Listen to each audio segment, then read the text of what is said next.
Well, this is the sad tale of my Trailhawk. So, I bought a Cold Steel Trailhawk, and I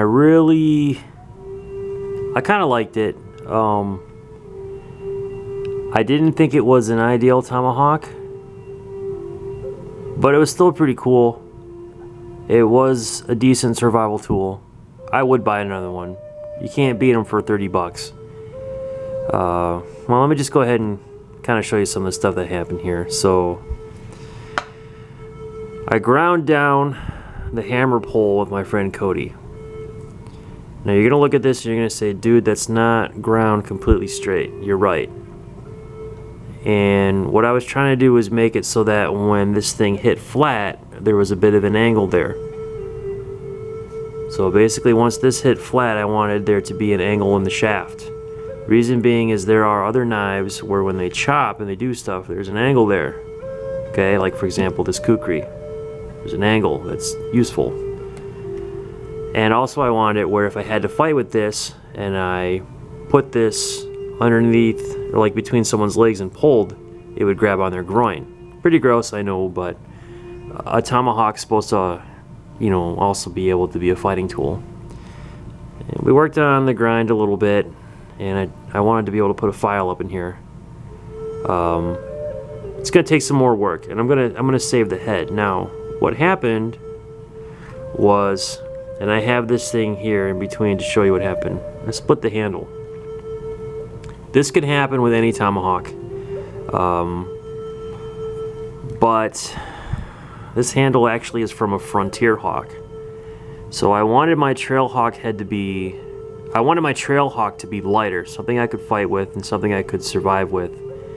And I kind of jacked up the head of my Frontier Hawk, doing some other stuff with a grinder, playing around, trying to tweak stuff, you know.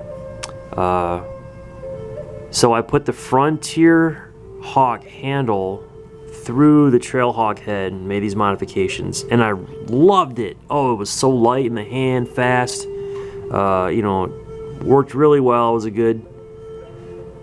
was a good survival tool. But I was busting up some cabinets with my boss at work, and I brought this with me, and this happened. And basically, what I was hitting is like, you know, if you go to Walmart and buy some cabinets, or you go to Menards and buy some cabinets, and they're like cheap ones, and it's like compressed wood or particle board or whatever, that's what we were hitting, and this thing broke. So you can see that, you know, it's snapped it kind of good there. Part of it's probably held on with this tape, but I have to get a new handle now. I will say this, my Rifleman's Hawk, which was also with me and which was also being used, survived. And this thing has been put through a lot of abuse. I've restained the handle a bunch of times. It's still going pretty strong. I'm going to need to at some point get a new sheath. This one's coming apart, but I've had this thing for a long time and used it a lot. So, you know, I'm going to look for a different fighting hawk, or at least a different handle. I want to perfect kind of what I was going for here.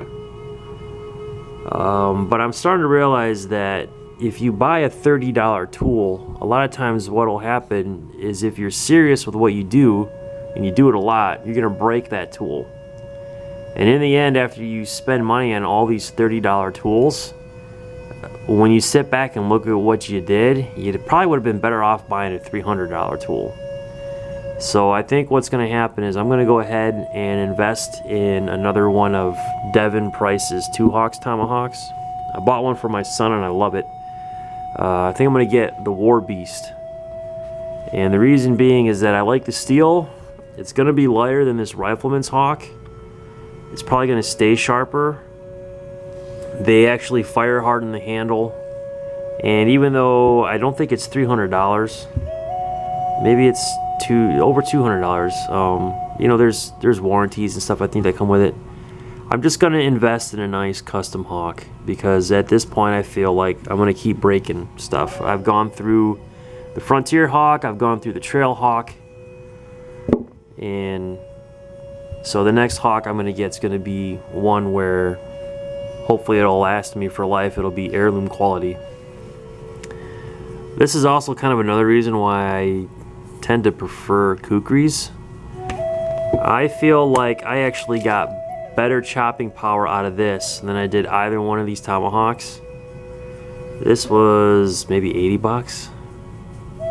Might have been less than that. We're gonna go ahead and say it was $80, okay? So let me see. It was over $30 really for both those hawks when you consider that, you know, shipping and handling, plus I had to buy sheaths. You know, so for one kukri that's lasted, you know, I went and I bought 2 cheap hawks, so it's better just buy the kukri. I can still hammer with this. The metal's thicker. Came sharp. Neither one of these other hawks came really sharp, so, and I didn't have to buy a sheath. They came with a sheath. Well, that's the tale of my trail hawk. So if you're thinking about buying one, you know, they're not bad. Just know that when you buy any hawk, this can happen. And if you're a serious survivalist, it's okay to invest in some serious tools and to pay a decent price. You know, the people that make those tools, especially if that's their only job, you know, they deserve to make that kind of money if they make a product that actually holds up. So I don't mind supporting them and supporting that kind of economy. All right, thanks for tuning in, and I'm going to be making some more videos here. Some of them are going to be on things to consider when you bug out. Some of them are going to be on maybe like modifications you want to make to your knives, to your tools, cool stuff like that. And thanks again for all your support. Feel free to leave a comment, feel free to subscribe or hit the like button. I keep all my stuff on here free. There's no commercials. And yeah, thanks for tuning in. Take care. Bye.